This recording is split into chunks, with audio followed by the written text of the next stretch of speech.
আজকে বানাবো চাল কুমড়োর একটা তরকারি। মানে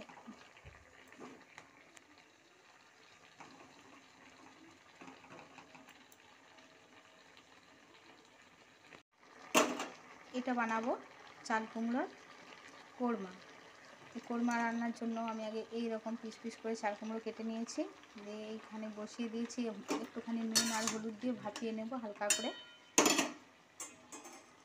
চাল কুমড়োটাকে ভালো করে কেটে ধুয়ে এই রকম এইরকমভাবে কেটেছি।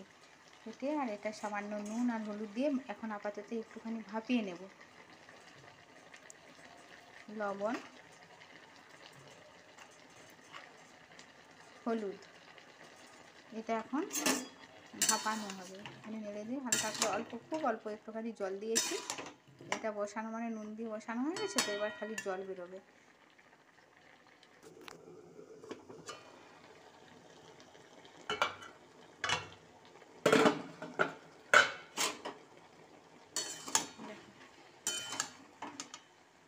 এইভাবে ভাপানো হয়ে গেছে, দেখি একটু টিপে দেখলাম সেদ্ধ হয়ে গেছে।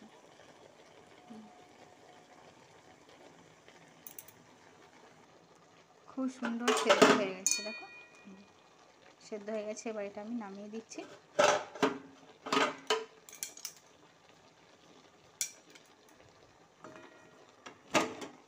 এরকম একটা জায়গার মধ্যে জলটা ঝরিয়ে নেব।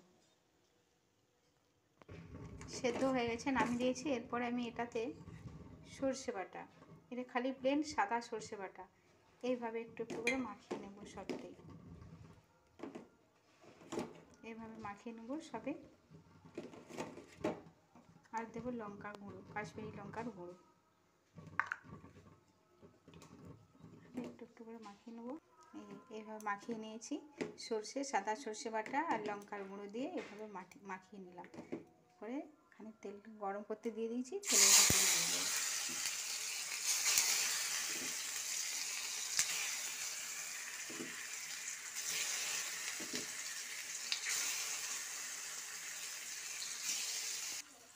কি সুন্দর ভাজা হয়ে গেছে দেখো। আর এবার দিয়ে দেবো সামান্য চিনি একটু মিষ্টি মিষ্টি ভালো, তাই আমি দিয়ে দিলাম চিনি ওপর থেকে চিনি দিয়ে আবার এইভাবে নাড়িয়ে দেবো। খুব সুন্দর ভাজা হয়ে গেছে দেখো।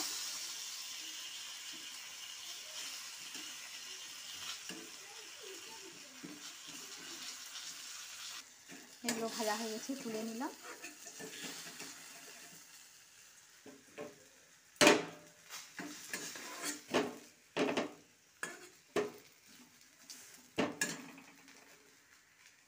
বাকি যেগুলো আছে সেম প্রসেস, এগুলো ভেজে নিচ্ছি।